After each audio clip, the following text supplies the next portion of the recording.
The billionaire CEO pulled his baseball cap low and stepped into his own store. Nobody recognized Marcus Thompson. It's not the cashiers, not the security guard. It's not even the manager, who, by the way, was too busy scrolling TikTok in the corner. Marcus had come undercover for a reason, but nothing, absolutely nothing, could have prepared him for what he heard next. Sobbing, desperate sobbing, echoing from the employee restroom. Through the crack under the door, a silver name badge lay abandoned on the wet tile. Maria Santos, custodial staff. But this wasn't just the sound of someone having a bad day. No. This was the kind of crying that makes your stomach twist. It's the kind that says, "My whole world is collapsing." Marcus froze. 3 months ago, corporate had received glowing reports about this location-perfect employee satisfaction, 0 complaints. On paper, this store was paradise. But the woman crying behind that door, she was proof paradise was a lie. And in that harsh, fluorescent light, one terrifying question burned through Marcus's mind. If this was happening under his own nose, what else had he missed? The truth he was about to uncover would be worse than anything he'd imagined. And it would force him to question everything: his leadership, his loyalty, and whether looking the other way had cost more than just profit margins. What started as a routine visit was about to become the most important 48 hours of his career. Stay with me, because what happens next will change how you see workplace leadership forever. Marcus knocked on the restroom door. Excuse me. Are you okay in there?" The sobbing stopped, shuffling, a pause, then a shaky voice. I'm fine. Just give me a minute." But her voice betrayed everything. This wasn't fine. This was a woman holding herself together with tape and prayer. When Maria finally emerged, Marcus saw her. A petite Latina woman in her early 40s. Wrinkled custodial uniform, eyes red from crying. She bent quickly to grab her name badge, but her hand shook so badly she almost dropped it again. "I'm sorry," she whispered. "I shouldn't be. I need to get back to work." Marcus studied her more closely. Her hands were raw from cleaning chemicals. Her eyes carried shadows only sleepless nights can carve. But then something else. The way she flinched when footsteps echoed from the sales floor. "You don't look fine," Marcus said softly. Then, with the kind of fake smile that screams rookie, he added, "I'm Mike, by the way. Just started here today." Maria blinked, like she wasn't sure whether to laugh or cry at this stranger with the crooked baseball cap. After a long pause, Maria's shoulders sagged with the kind of exhaustion no coffee can fix. "It's just, everything's falling apart," she admitted. Her voice trembled. "My daughter, Sophia, she needs surgery. Her heart condition is getting worse, and I can't afford." She stopped herself, shook her head. "I'm sorry. You don't need to hear this." Marcus' chest tightened. "How long have you worked here?" he asked gently. 3 years, Maria whispered. "Never missed a day, never been late." Lately, she gestured toward a cluttered bulletin board. Marcus turned Dan, his stomach dropped. The schedule looked like a toddler's art project. Crossed out shifts, scribbles in pen. Hours erased and rewritten like a cruel joke. Maria's name appeared here and there. 20 hours one week, 35 the next, then slashed down to 15. No rhythm, no stability. No way to plan rent, groceries, or surgery for a sick child. "They keep cutting my hours," Maria explained, voice barely audible. "Mr. Miller says it's corporate policy, but I don't understand. The store is always busy. We're always understaffed." Marcus's jaw clenched so hard, he thought his teeth might crack. He knew the policy. Full-time employees were guaranteed consistent hours. This wasn't policy. This was manipulation. And when I asked about the health insurance that was supposed to start after 90 days, Maria's voice cracked. He said I wasn't eligible because my hours were too irregular. The pieces slammed together in Marcus's mind. Someone was gaming the system. And not just with Maria. "There are others too," Maria whispered, glancing around like she was confessing a crime. "Tommy in electronics, Sarah in cosmetics. We all have the same problems. But Mr. Miller says if we don't like it, plenty of people would be happy to take our jobs."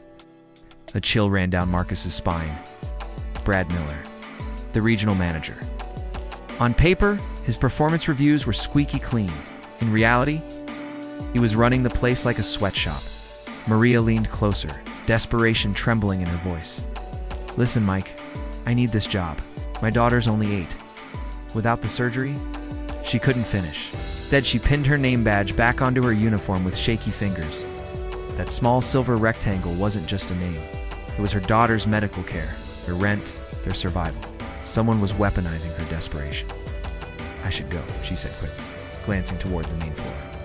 "My shift ends at 11 tonight. But I'm supposed to be back at 6 tomorrow morning for inventory. Mr. Miller scheduled me for a double. But somehow the system only shows 8 hours of pay." Marcus watched her limp away, each step heavy from years of standing on concrete floors with no support. The handbook clearly promised ergonomic mats, but judging by Maria's walk, policy was just another word no one followed. So Marcus stood there alone, staring at that chaotic schedule board. Staring at the proof of broken promises, silent suffering, and a leadership system that had betrayed its own people. Each crossed-out shift on that board wasn't just ink on paper. It was a family skipping dinner. It was a single mom choosing between groceries or gas money. Thompson Enterprises had been built on one principle: a good company takes care of its people. But somewhere between Marcus's polished boardroom policies and the reality of this sales floor, that principle had been shredded. The question now was, how deep did this rot go? And how many people had suffered while Marcus sat in his ivory tower, oblivious to their pain? He didn't have to wait long for answers. The very next morning, from the break room, Marcus watched Maria clock in at 6 a.m. Sharp. She moved carefully, still favoring her left leg, but her face carried determination. Whatever storms raged at home, she was here, ready to work. At 6:47, the storm walked out of his office. Brad Miller, exactly as Marcus had pictured him, mid-30s. Hair so shiny with gel it could probably deflect radar, and the kind of swagger that comes from having just enough power to abuse. He wore his manager badge like a sheriff's star, except he wasn't here to protect. He was here to control. And his eyes immediately locked onto Maria, who was mopping near electronics. "Santos." Brad's voice cracked through the air like a whip. No. Maria's shoulders tensed, but she kept working. "Santos, I'm talking to you." She finally looked up, her face calm, controlled. "Yes, Mr. Miller," Brad sneered. "This floor is still dirty. What exactly have you been doing for the past hour?" Marcus's fists clenched under the break room table. The floor was spotless, so clean he could probably eat off it. But Maria simply nodded. "I'll go over it again. You better. And next time, maybe try actually working instead of feeling sorry for yourself." Speaking of which, office. Now, Marcus's blood boiled. Every cell in his body screamed to intervene. But if he revealed himself now, he'd blow his cover before uncovering the full truth. So he forced himself to stay seated, watching. In Brad's office, the game became clearer. Maria stood, while Brad remained seated, a petty little power play that made Marcus's skin crawl. Through the glass, he watched Maria shrink with every word Brad spat at her. Beside him, another employee slipped into the break room. Tommy Chen, the young electronics clerk Maria had mentioned. "Poor Maria," Tommy muttered. "Third time this week she's been dragged in there." Marcus kept his voice even. "What's he saying to her?" Tommy hesitated, then spoke bitterly. "Same thing he says to all of us. It's that we're lucky to have jobs. It's that people like us should be grateful for whatever scraps we get." He lowered his voice. "You know, it's immigrants, single moms, folks who can't afford to quit. Brad knows exactly who he can push around." Through the glass, Marcus saw it happen. Brad leaned back in his chair, oozing smug cruelty, while Maria stood rigid, her hands clasped behind her back like a soldier under inspection. Then Brad pulled out Maria's timesheet, and with a red pen, he began slashing through her recorded hours right in front of her. "That?" Marcus's vision blurred with rage. He couldn't hear the words, but Maria's face told the story. Her hours, her pay, her survival being erased in ink. "He's cutting her time again," Tommy whispered, as last week he docked Sarah 3 hours for excessive bathroom breaks. "She's pregnant." Marcus' hand trembled as it reached for his phone, his thumb hovering over the voice recorder app. This was the moment the fight began. Whatever was happening in that office, Marcus needed proof. Through the thin walls, Brad's voice carried, sharp as a knife. Told you before, Santos. If you can't handle the workload without getting emotional, maybe this isn't the right job for you. Plenty of people would be grateful for your position. Maria's voice was barely a whisper. Please, Mr. Miller. I just need consistent hours. My daughter. Your personal problems aren't my concern. What concerns me is that you've been talking to other employees about scheduling. That sounds a lot like troublemaking. Marcus's thumb pressed record. I wasn't making trouble, Maria pleaded. I was just what? Trying to organize a complaint? Because that would be very unfortunate for your employment status. The threat was crystal clear. Maria fell silent. Brad's voice hardened. You're cut back to 12 hours next week. Maybe that'll help you focus on work instead of stirring up drama. And Santos, if I hear you've been talking to anyone else about scheduling or policies, we all need to discuss whether you're a good fit for this company at all. Marcus watched from the break room as Maria finally emerged, her face pale, her dignity stripped one piece at a time. But her head was still held high. She walked past without a glance, her silence louder than words. Brad, meanwhile, strolled back into his office, whistling like he'd just finished a round of golf, not destroyed someone's week, and something inside Marcus crystallized. This wasn't just about Maria anymore. This was about everyone Brad had chewed up and spit out. The time for quiet observation was over. That night, Marcus drove his rental sedan plane, modest, invisible, back to the budget hotel he'd chosen to keep his cover. Room 237. 4 beige walls, a creaky bed, and a desk buried under corporate reports. On his phone, Brad's threats played back, each word a nail in the man's professional coffin. But Marcus knew this was just the tip of the iceberg. If Brad was comfortable enough to openly terrorize his staff, what was he doing when he thought nobody was watching?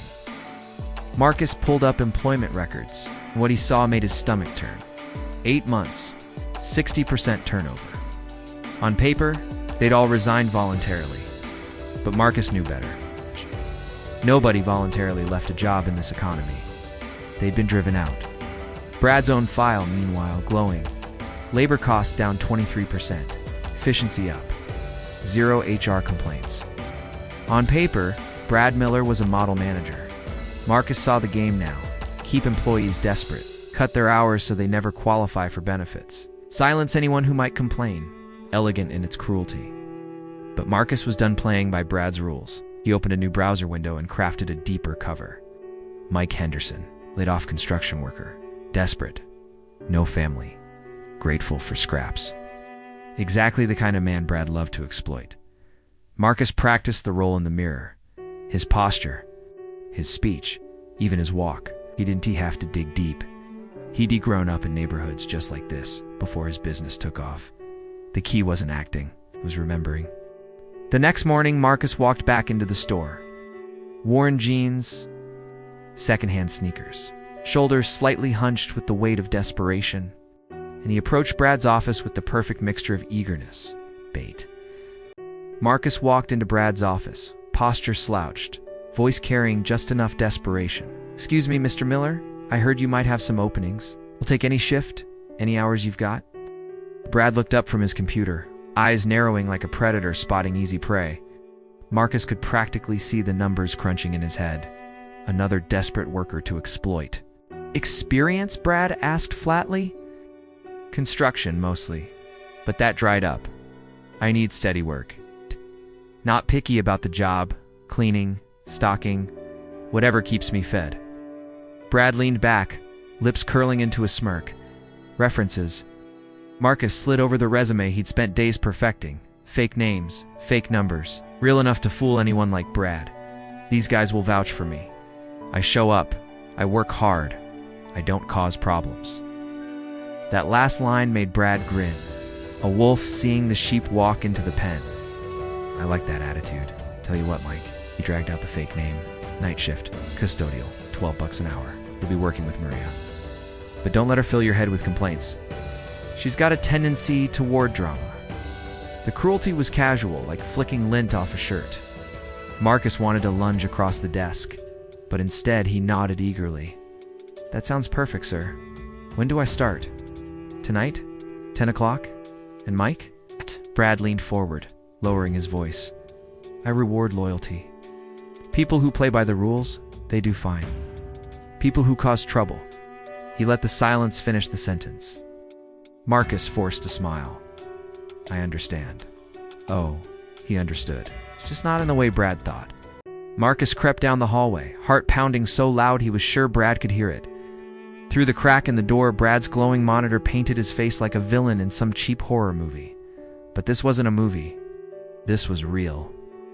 What Marcus saw made his stomach twist.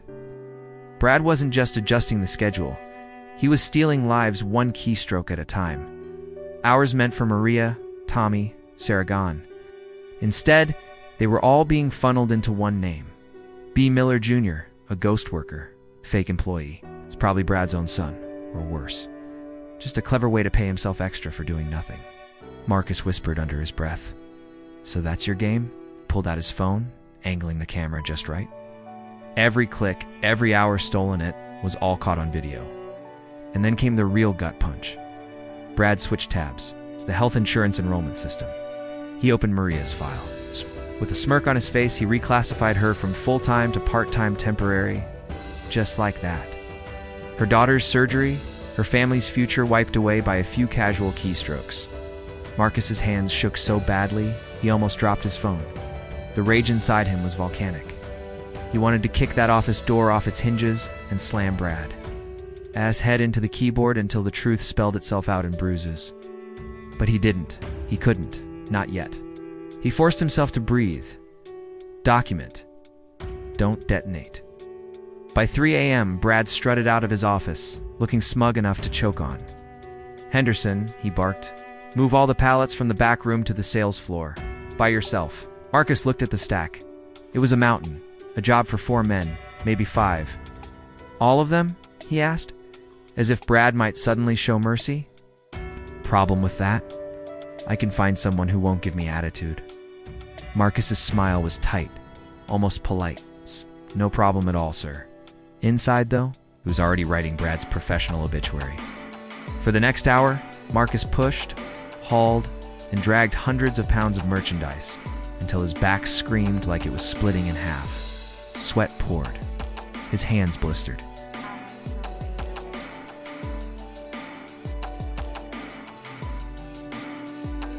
And still Brad kept circling like a vulture waiting for him to collapse. But Marcus wasn't breaking. Oh no. Every drop of sweat was fuel.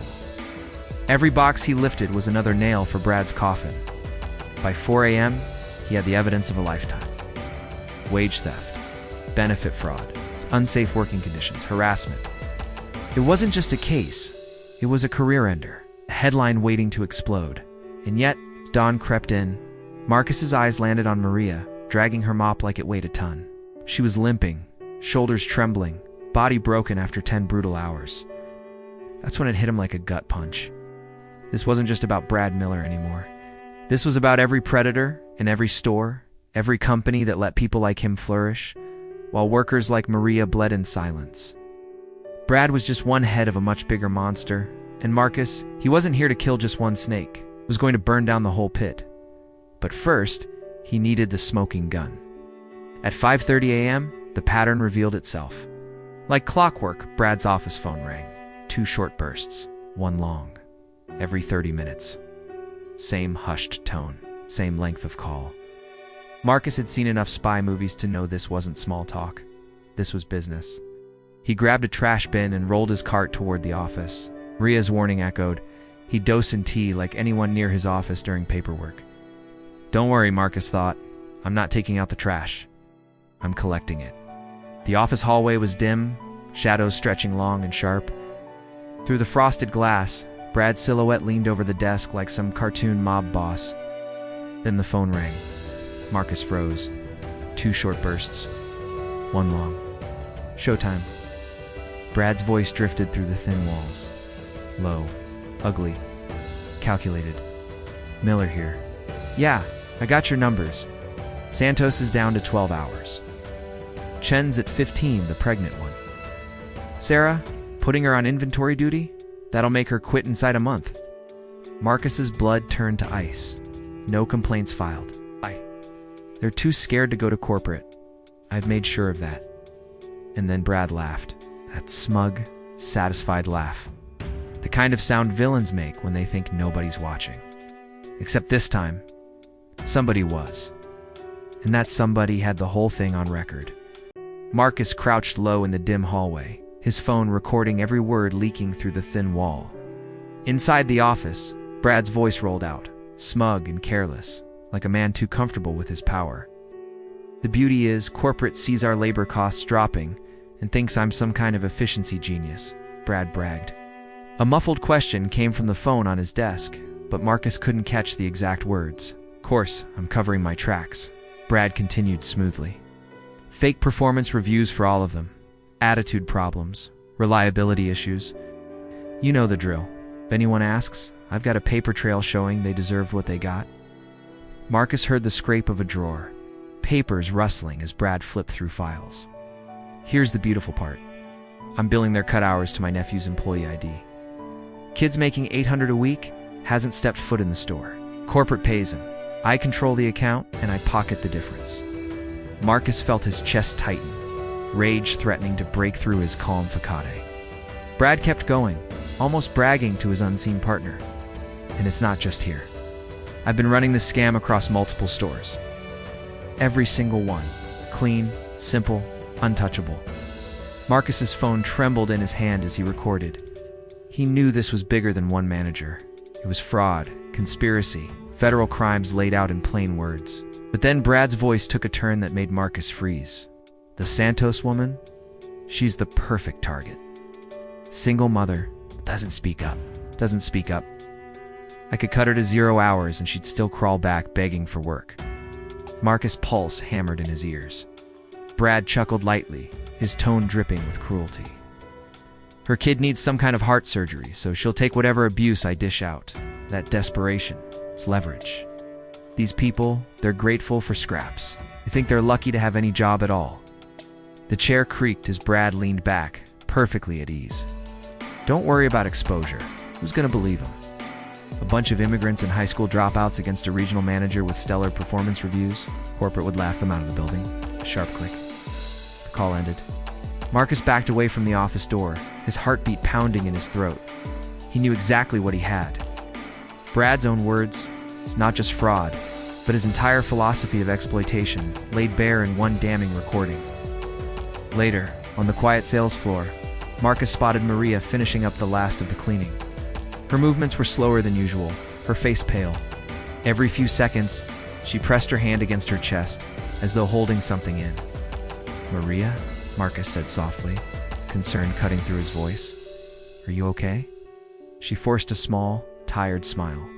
Just tired. But Marcus could see the truth in her shaking hands and unsteady breath.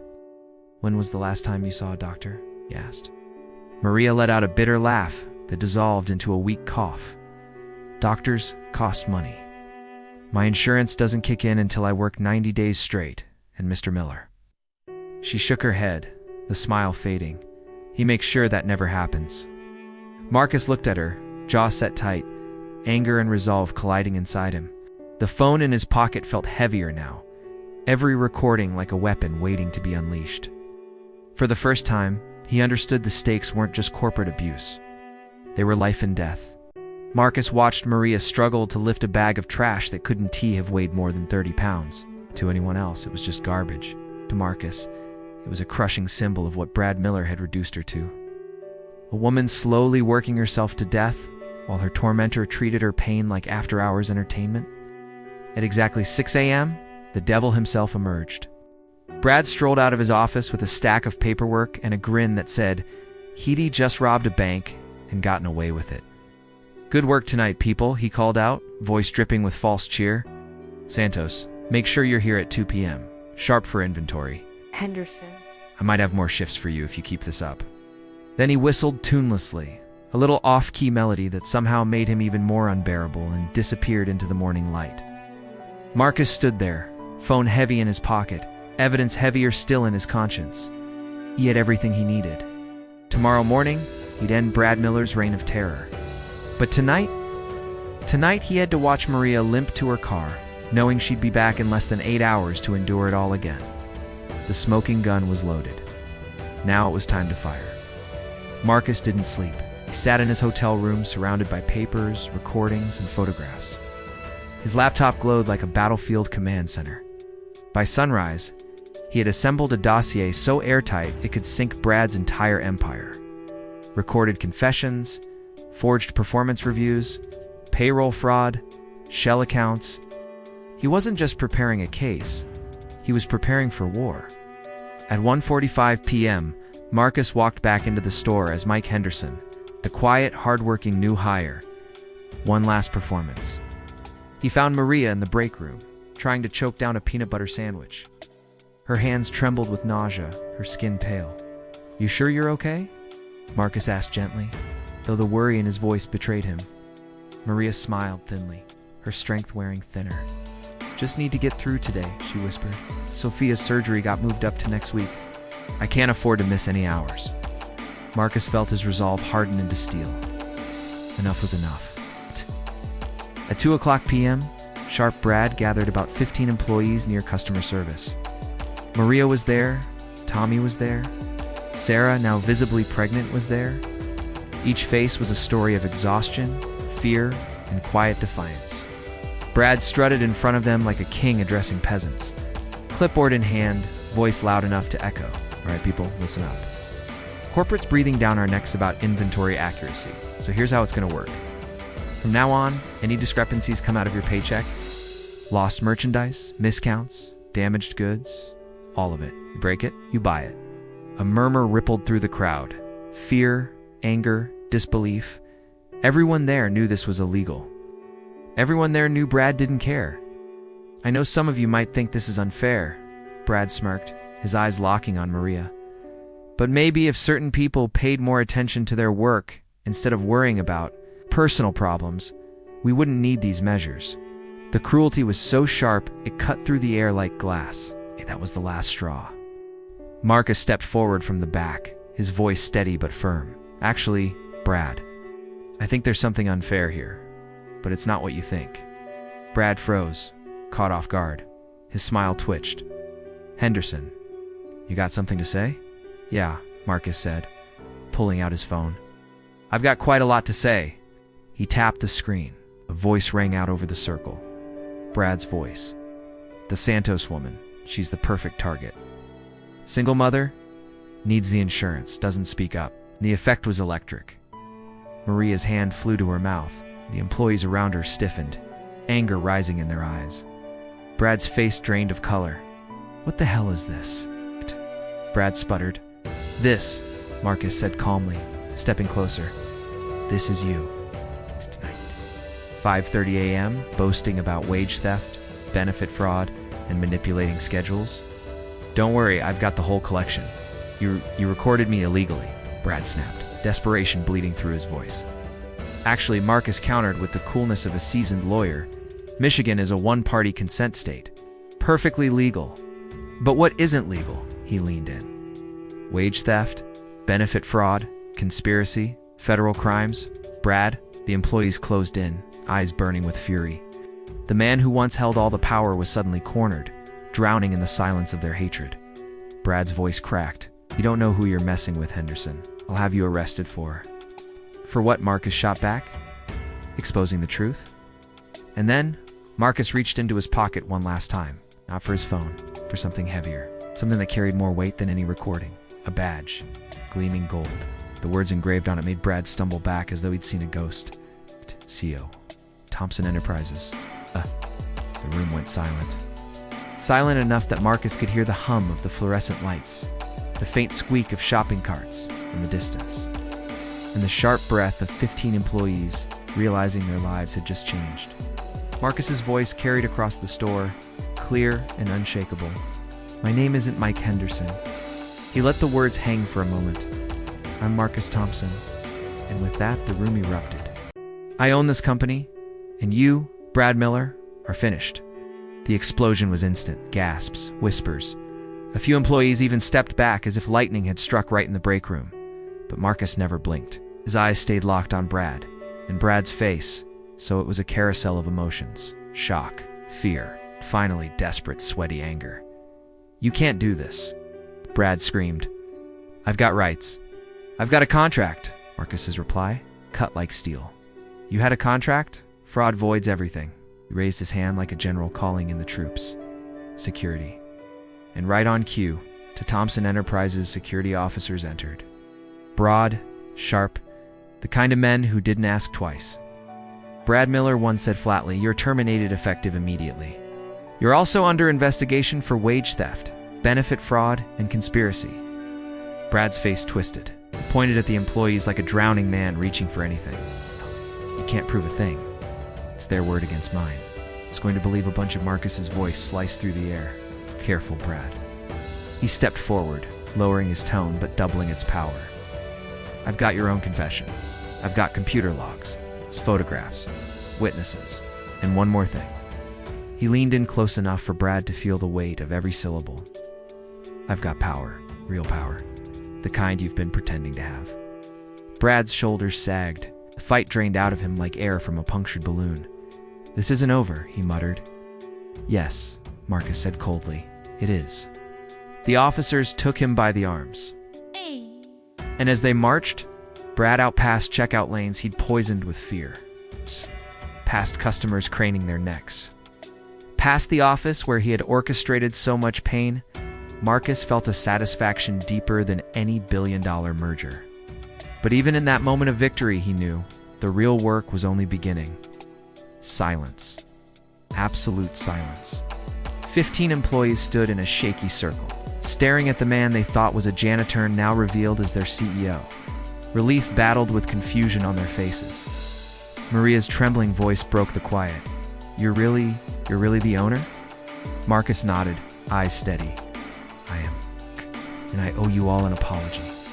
I built this company on the principle that we take care of our people, but I failed you. I got so wrapped up in boardroom numbers, I forgot the real numbers. You?" Tommy, still holding his clipboard like a shield, blurted out nervously, "So, what happens now? Are we all getting fired for talking to you?" The question hit Marcus like a punch to the chest. These people were so used to retaliation, so trained to expect punishment, that even freedom felt dangerous. "Nobody's getting fired," Marcus said firmly. "In fact, we're fixing everything Brad broke, starting right now." He pulled out his phone. "Rebecca, I need you at store 47. Bring laptops. Bring the team. We're doing an emergency audit." Within 20 minutes, Rebecca Chen, Thompson Enterprises Sharp Hazablade, chief of HR, swept into the store with 3 specialists and a mountain of laptops. Marcus greeted her with something he hadn't allowed himself to feel in days' trust. "Rebecca, every file Brad Miller touched this past year.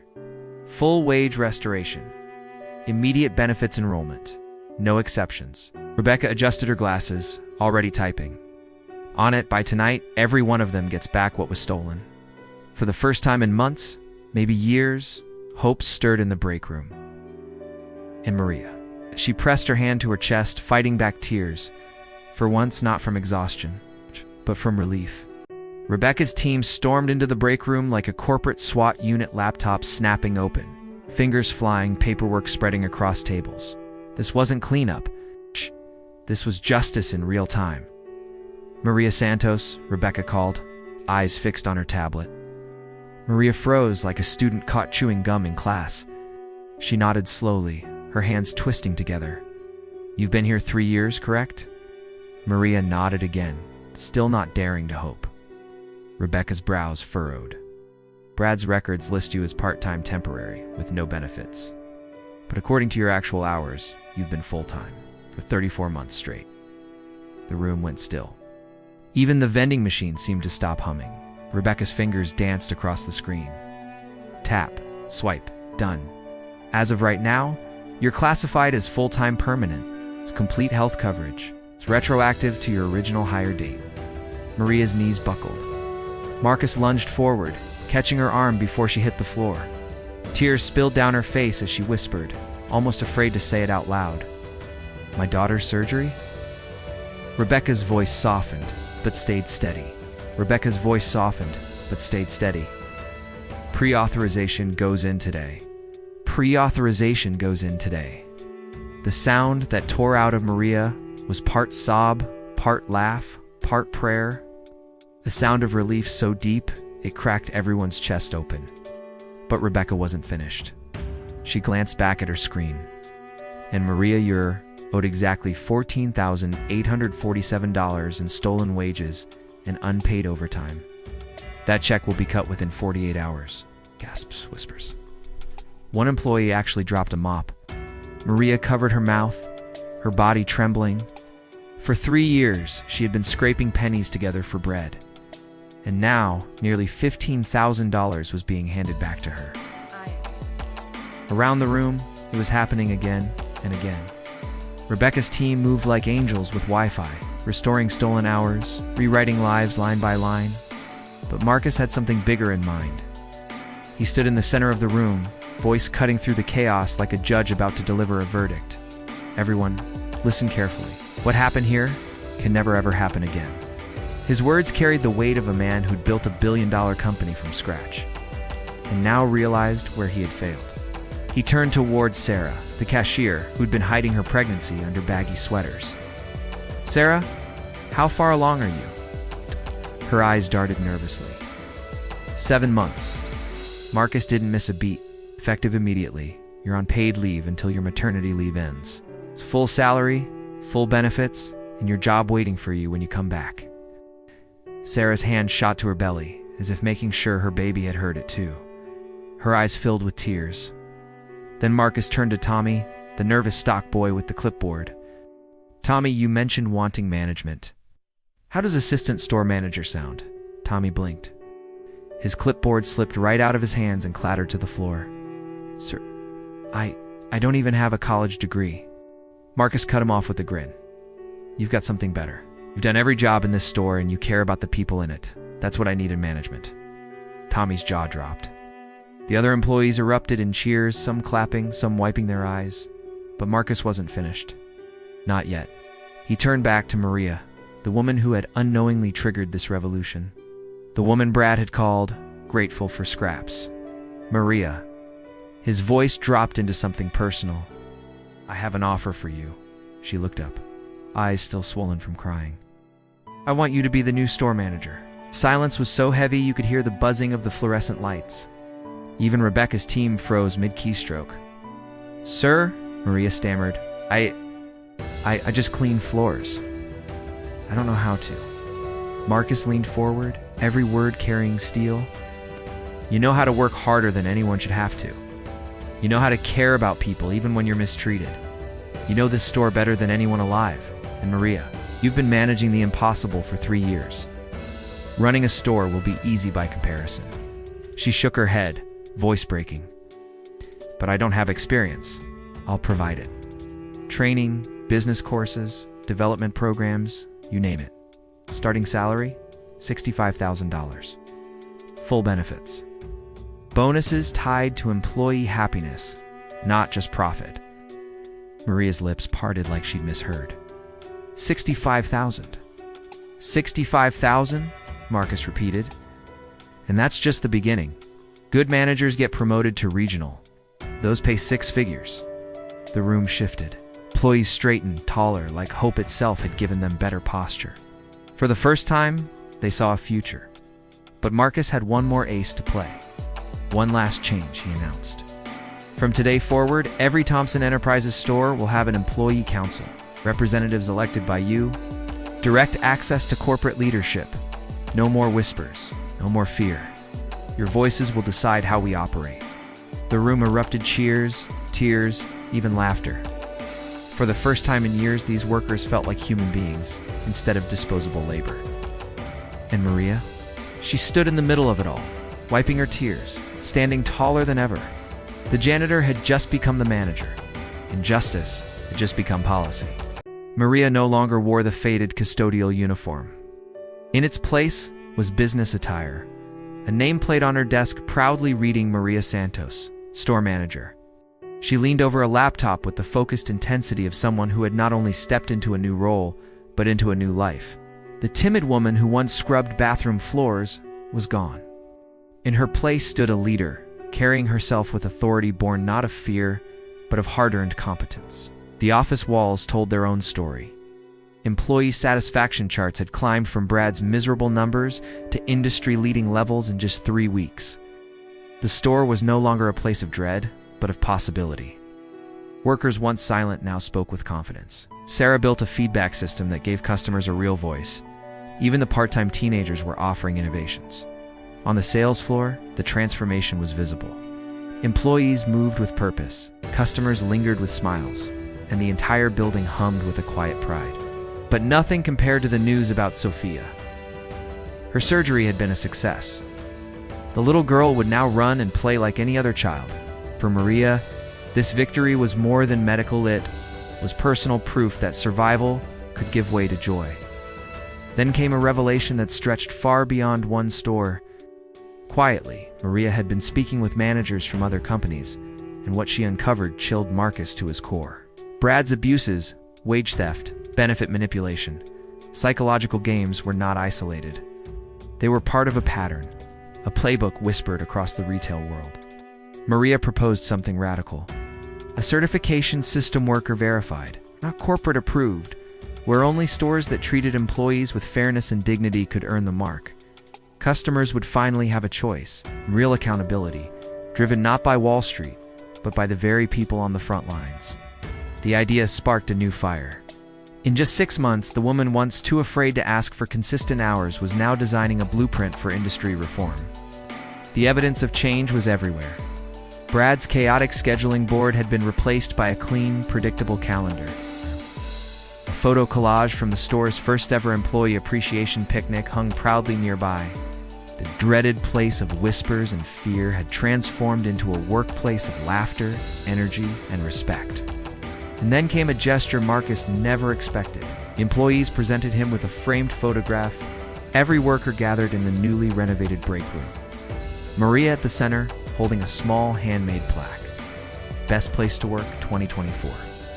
It wasn't official. It wasn't from a magazine.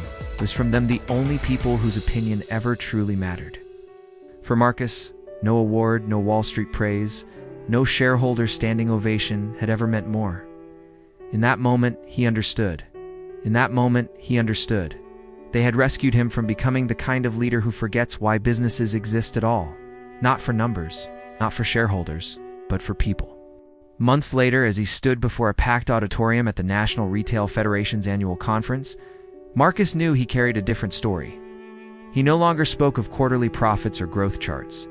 He spoke of a janitor turned manager, of workers given their voices back, of leadership built from the ground up. The screen behind him showed a single image: Mariah. It's captured in grainy security footage, wearing her custodial uniform on that very first night. The auditorium went silent. And Marcus told the truth.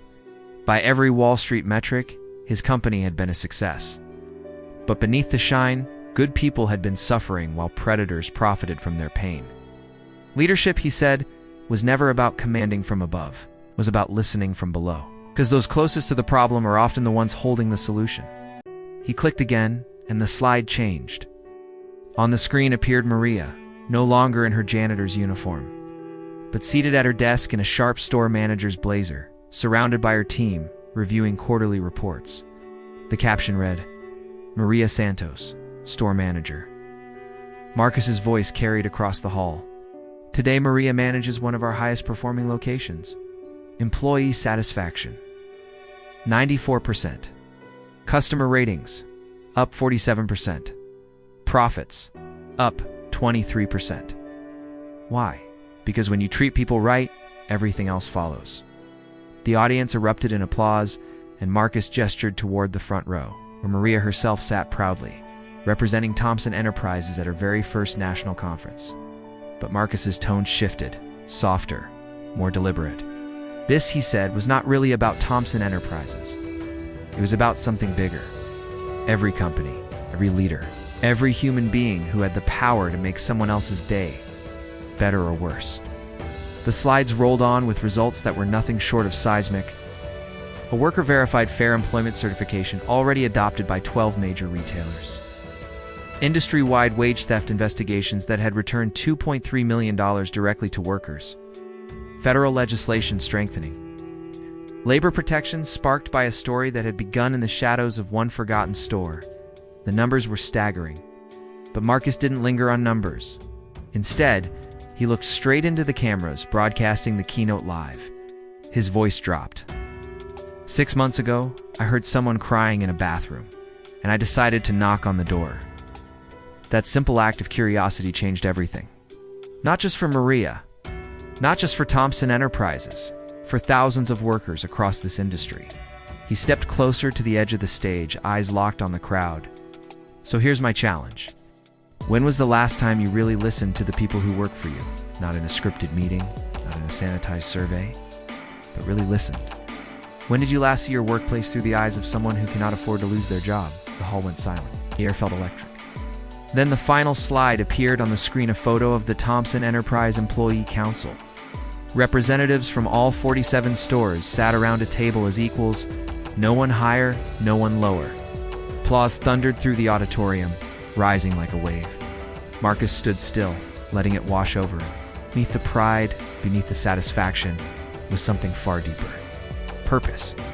Later, as he signed copies of the Harvard Business School case study documenting the Thompson transformation, a young executive approached.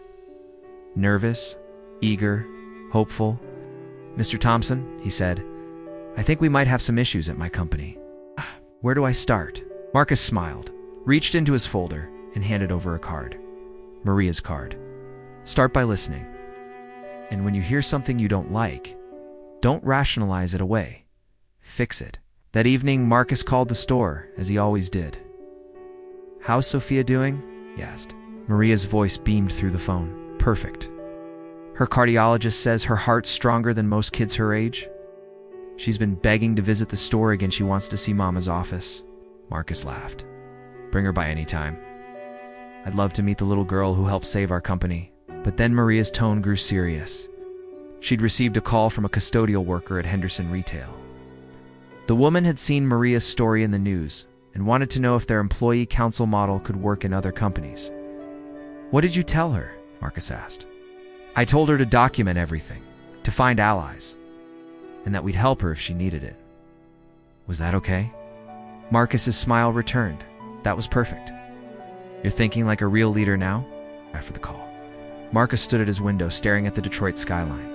Out there in thousands of stores, restaurants, and warehouses, there were more Maria's good people, trapped in bad systems, waiting for someone with power to notice their pain. But now, there were also more Marcus Thompson's leaders who had heard this story and decided to look harder, dig deeper, listen closer. Change was spreading, one workplace at a time. And it had all begun with a single knock on a bathroom door, a quiet voice asking the simplest, most human of questions. "Are you okay?" The truth had been worse than anyone imagined. But the solution was simpler than anyone expected.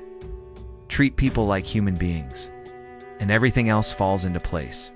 So if you've ever witnessed injustice at work, or if you're in a position to make change happen, share this story. Is somewhere right now, someone is crying in a bathroom stall, and they are counting on someone like you to care enough.